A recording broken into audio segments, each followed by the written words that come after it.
I think that you look at that game from Caltisi, that's just a rain check. Do not judge Caltisi's aptitude on the dance just because of one new goal. It's granted. Wish granted. See, Echo stays the blue, or in this case, first pick, and then they course correct. They take out the glue. That was a little too much coming in from Boots.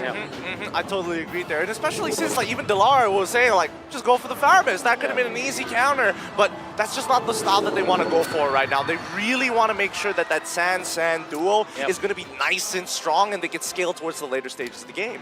Very good. Then I picked the Kadira, I really like it. But there's the Grok. Well, you know, just as we talk about it, Valentina and Grok very quickly picked up. I wish this is a Boots Fredrin though. I want to say carry an assassin once again. This means though that maybe you go Beatrix or Brody on Chewe instead of the Claude. That's what I was thinking too. You know, if you're going in blind, you might as well have somebody who can force out priority whenever you're feeling like it, right? But we can't forget this.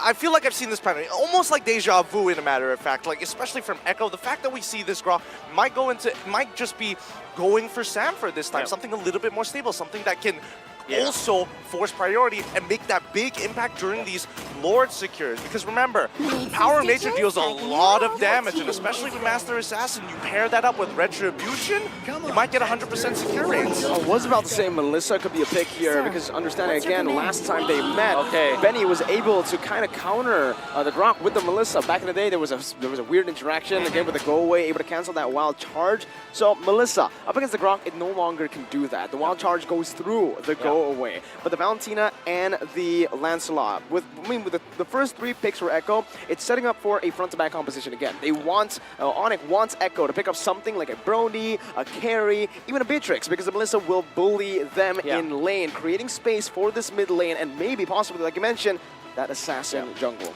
How about a Leslie ban for Onic? Yeah. Very uncharacteristic of Benny Cutie, but I do feel that, Beatrix might be the ban out here. Like, the top priority is Beatrix, last is the Leslie, but there you go. Do you ban out Hayabusa? I think Hayabusa. There you go. Let's draft from Echo. Onic.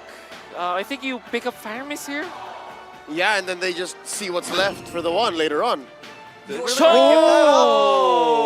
what I was thinking. I was thinking maybe they go for like a potential support. Maybe they just show the fact that they want to play Ling right off the bat, right? Because it's still open. Kyrie can still get Ling.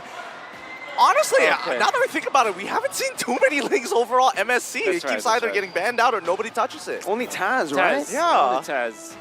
Okay, I think Carry still is good, but I mean, you're not left without a choice. Like, Carry might be the best option left for Echo. Then you go for an XP laner. Harriet! I like this. I like this just to make sure that Benny has a somewhat winning lane here with a little bit of help, and also, you know, the Turisla just in case this Fredrin ends up being flexible. Yep. Arlott. It's weird that Arlott is open up until this point, right? No, he's already banned. First ban, there right? it is. I'm sorry. So are we expecting for this Fredrin to go into the Kairi, or is he going to force the Ling? Because that seems to be the only one left. Right? I don't know about the Ling against this comp, though. Yeah, it's very the Grok the Grob's able to deny you. It's really annoying. Tarizla as well is kind of a thick boy. Yeah. Sanji can kick you. Sanji can kick you as well. He can steal the way of the dragon at the same time. With some sort of damage. Do you go back to the Masha if you're Onic? Yes, you do. Yes, you do. Of course. Great call. Of course. Great call there, Wolf. Now, the adaptation is looking good. First Blood King, Mr. Echo Sanford himself, is leading with 4 First Bloods in the entire tournament. He's great in lane, but in game number 1, it was a little uncharacteristic to see him take such an awful trade against that Clue. So again, I love the fact that even for Coach Tic Tac, he's looking at every aspect of the game, from laning to mid all the way to late and neutrals. Okay, how's the Tarizla Masha matchup? Oh, it goes nowhere. It literally goes nowhere. I agree. That's like 90% of Masha matchups. Exactly. Whoever commits is wasting time. Yes. Exactly. But at least with Tarizla, they can clear out that wave. He can start focusing on moving out of that lane first and maybe keeping Masha to try and match him as quickly as possible. But what I'm expecting for Echo here is something that's similar to game 1. They're very all in, because at least the Masha can re-engage. The Masha can say, no, let's not do it. We'll see what the tempo is like as we go into game 2. Can Echo reset and take us to 1-1 as we enter game number 2 in this best of 5. Welcome to Mobile Legends. Already you can already there is a lot of pressure in the purple buff. Keyboard already putting so much pressure early on. Actually stealing away the little purple buff here. Might be forcing a red tree early on. Kyrie already on the orange buff a bit quicker. Carl's going to be forced to use the red tree here. Ooh, very close. Uses the red tree in the end. Keyboard with a bit of sass there. And recalls. there was no way for Yaoi to help. Wait. Yaoi's going to be doing a massive freeze. He's going to freeze every single minion wave. But he cannot help because Boots and Keyboy, they can just invade because Yaoi is only holding onto the Guardian's barrier. Okay, a little bit of an invade once again. Just both teams skirmishing a little bit in the jungle. But this does give Kyrie a bit more of a better time farming compared to Carl Teasy. And the whole situation up top isn't as good for Benny either. He is outranged. He's going to oblige. He's got burst. Those basic attacks don't do much against the early kit of one Harith. Exactly. Remember the Harith though. It's a hero that can actually just deceptively good range just because of the synchro vision. Still is very mid range though. But against Melissa, at least you have the way to kind of deal with the added range of the muddles. And close the gap, if you will. And that kind of makes it a 50-50, especially if you're looking at a gold laner as brave as Benny Cutie. Yes. And Yaoi stayed, what, for a minute? So that's about 2 minion waves that he blocked with the Guardian's Barrier. It meant that Chewe will have to be nearer the turret of Echo. What? San stole it away. The gold buff, just a little win there for Onic as they build up for this turtle. But Sanford, he's going to be caught by Thunderclap. Actually canceled out as well. The Petrify even. The First Blood King falls to Onic. As Onic pick up First Blood. Now it's a Resident battle. Carl wins it. Now with Wild Charge as well. Onto Keyboy, but he's able to jump out of there. Now Kyrie with the knock up and the Appraiser's Wrath. Sans picks up another. It's a 2-for-1 trade. Turtle traded in for kills as Keyboy disengages. And Onic win out on the trade. Good Terrify coming up from Sanjit. And really aiding Kaltisi in that engagement. The fact that Echo got it, they got the turtle, that was so good for their team. However, Onic, you cannot deny the fact that the 2 kills that Sans was able to get means that Harith will be threatened later on. Good thing though, Benny Cutie does have the Purify.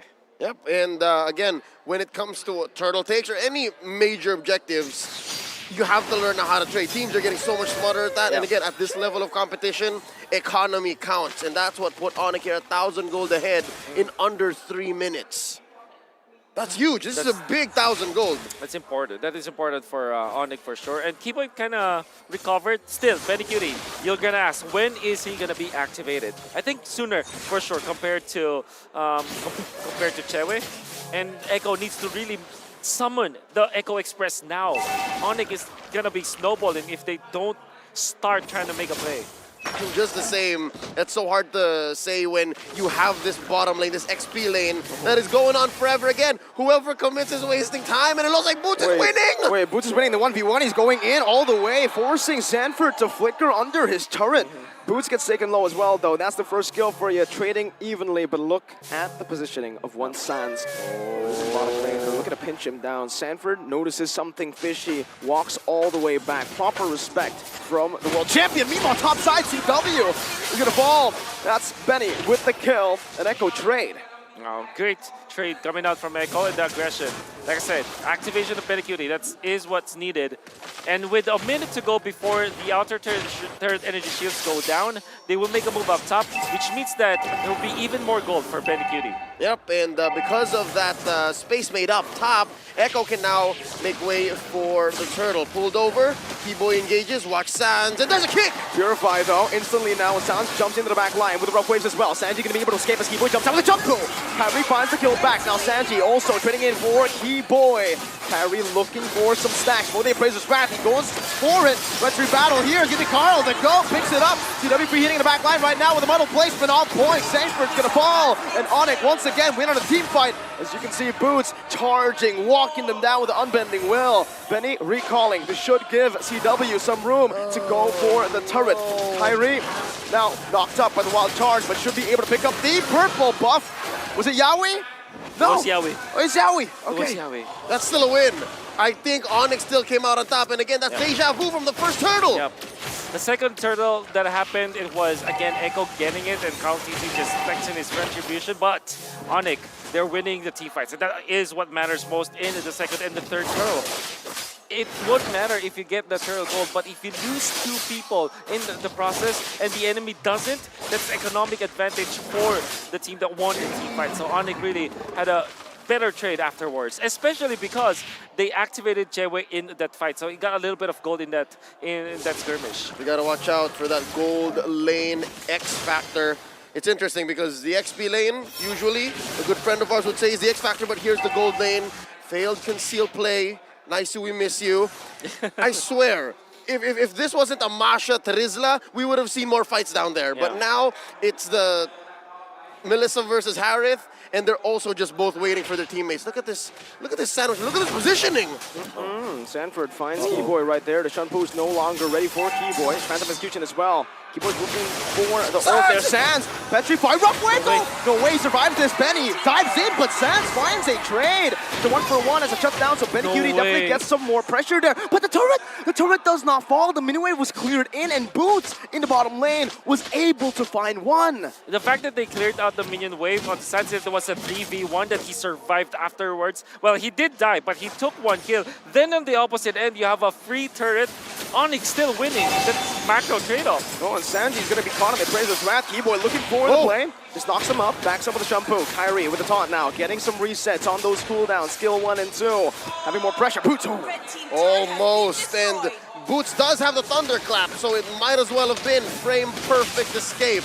Now, Kyrie pulls the turtle, about half health, near the tip of its nest. CloudTZ still here. Once again, it's the GOAT versus the 1, and Boots going 1v1 now bottom! Where the dragon popped in, it's gonna be 100-0. Keyboy still able to escape with a Shampoo flickers out of defensive execution as Kyrie jumps on with a taunt. CloudTZ locked down. Zaman Force now by Benny Cutie onto the back line all the way, but he's gonna be caught in the taunt. And CW, he's going for the hit now. Penalty zone onto the back, zoning CW. Meanwhile, Boots in a miss, he finds 1 kill, and it's gonna be a 2-for-3. Still in favor of Echo. Kyrie picks up the purple buff. CloudTZ onto the orange buff. Kyrie still trying to defend this mid lane by himself as Benny sieges it down. But it seems like Kyrie should be able. Nope, that's the Demand Force. That's the presence. Kai, he saves the turret. Woo. Just as CloudTZ steps on the clutch, Benny Cutie maintains to be the force of nature that he is. And in that specific fight, it was the explainers trying to outplay each other by not engaging against each other. They went into the backlines, but Sanford had the better jump, especially because Benny Cutie was already able to put Sands low with his jump, with his Zaman Force. Kyrie evening up this orange buff because CloudTZ actually took his. Yeah. Penalty zone. He's out of there. That's the Fredgen for you. Wow, the most honest form of Grand Theft Orange, literally stealing it in front of your face. No contest whatsoever, no flashy moves. That's literally a dude walking in there, taking the orange. Kyrie, you can have this. Yeah. Fun fact, the go away from Melissa cancels out the penalty zone. So if he times it well, it should be a very easy cancel. Two-man taunt. Oh, what? Yowie with a wild charge. Zaman Force now popped in. With the dragon by Keyboy. CloudTZ jumping in. CW with a good position right now. Keyboy's gonna be chunked low. Shampoo out of there. CW with a free hit with his fire! Sanford jumps into the penalty zone, but Keyboy finds a kill back. Sanford not finding the range right now, but Sanji's looking for him. Keyboy will fall. But guess what? Onic have won in that bottom side or top side river. Yep, 2-for-1 here, and they got Benny Cutie. They also took down Sanford. Now CloudTZ. Forced to puncture out. Boots is recalling in his face as he shows the alter ego, Team Eno. And now they have regained the position onto the Lord. Echo, no shot, no chance. Actually, they will try. Wow. They're gonna go for it. They're gonna go for it. Beware of Boots. That's the main thing right now that can stop Echo, especially their back line. Sanji, I think, has been just targeted down many times. Yep, you gotta watch out. You hear the crowd, they're here for Onic. Lord here at a fourth of its health. Let's go, that's gonna be the Zaman Force. Benny Cutie not able to hit right now as Boots does some damage. Who's gonna get the retry? Who finds him? No retry! CW free hitting in the back with the goal away as well. Sanford taking low, Kyrie locking Yowie up. Yowie forced a flicker out of the breath of the ocean. How does Boots do it? He basic attacked it. Was that how bad the situation was? That's how chaotic it was for both Echo and Onic that it was only Masha was able to just scratch away. Scratching, like Masha with normal attacks, not even a thunderclap. It was because of the two playmakers from both teams just taking away both junglers. It was the kick coming out from Keyboy. You're gonna see. Look at the kick coming up from Keyboy with the Wave Dragon. Then of course Sanford. The Lord knocked them up. Exactly. But they utilized the red tree far too late. You'll never see that again. Who's to say? You'll never see that again. Who's to say it wasn't even a scratch? What if it was a tick off of Molten Essence? Maybe. Is it that bad? It is that bad. By the way, it very smart from Keyboy. I don't know if it was intended, but the delivery with the Way of the Dragon into the finality of the stun was just in sync with the skill of the Lord, which added a knockup. So essentially, he had another way to combo it. It was a chain CC. Exactly. The Filipino bush. The Filipino bush. Oh, it's Yawi in there. Carl TZ in the middle of 4. This might be a lockdown. Has the puncture. Gets out. Just a little siege going on as Echo aren't able to micromanage the waves up top. Oh, did he spot Yawi? Yawi did he seal? He did. Sand spots him out. I don't think Yawi wants to go for anything here. Meanwhile, Boots down below. They gotta be careful here. Yeah, Filipino bush is dangerous. Yeah. If the opponents are aware, you're basically sandwiched. You're left in no man's land. And Yawi knew the way out. At least, luckily, the purple buff wall was down, so he can cross right through. He wasn't punished. And here, Carlty's struggling to keep it. Okay, Carl, the puncture now, jumping on.